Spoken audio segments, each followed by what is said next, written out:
Hey guys, you know what it is, you know who it is, it's Boy, and it's your favorite YouTube channel, Chat with Boy.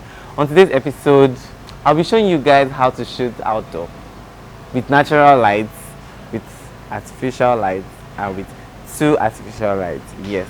And you pick whichever one works for you, because I feel like even with the three types of lighting, you still get great images. All you need to do is set your camera right, position the lights right, and you are good to go. So you tell me which one you prefer in the comment section, whether with the natural lights, with the one artificial light, or with two artificial lights. And I'll be using two modifiers, which are a soft box and an octa box. And I want you guys to stay tuned. Don't go nowhere. Keep it locked down on Chat with Boy.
Biga.